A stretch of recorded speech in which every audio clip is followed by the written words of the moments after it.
सकरन तालुके जे ॻोठ खोसा फार्म जे रवासी औरतुनि पारां खडर पुलिस जे ज़ियादतियुनि ख़िलाफ़ एहतिजाजी मुज़ाहिरो कंदे सिंध टीवी न्यूज़ सां ॻाल्हाईंदे चयो त नालो घरवार जो शेर आहे उनखे बेगुनाह कल पुलिस चौथो ॾींहुं गुम करे छॾियो ज़ाहिर नथो करे इहो छो जो खणी विया खडर खां खणी साखर मोकिले छॾियो मुंहिंजो बेगुनाह कोई पार में नालो न आहे नालो यारहं मुंहिंजा ॿार पहुचा आहिनि बेगुनाह खणी विया मूंखे 3 लख ॾे 3 लख मां ग़रीब किथां आणियां चौथो ॾींहुं आहे असांखे चयो त असां कोन खणी आया आहियूं असांजे वीडियो सां सबूत पियो आहे ॾियो असांजे घरां खणी विया आहिनि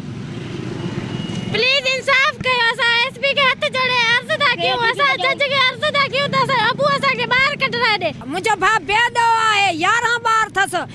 थाणे ते खडर ते मां विशेष एसएच खे चयमि मूंखे भाउ मिला मूंखे चई मूं आंदो न आहे मुंहिंजी हद न आहे तव्हांजो पीको थाणो हद आहे राति जो मुड़ुसु खणी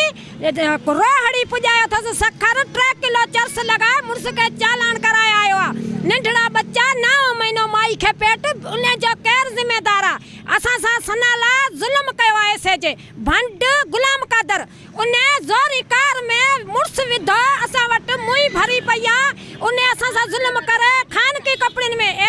पुलिस जी गाॾी आई उनखे चई खण उन चयो मां न खणंदुसि तो एंट्री न वरिती आहे थाणे मां असां सां ज़ुल्म थिया असां सां ज़ुल्म कई असांखां 3 लख घुरी मुड़ुस जे महीनो ॿधण लाइ पोयां हो नेठि 3 लख असांखां घुरी असां ऐसे जे घुरिया सनाला कैमरामैन रफ़ाकत राय सां गॾु ज़ुल्फ़कार ख़ासि के लिए सिंध टीवी न्यूज़ नवाबशाह।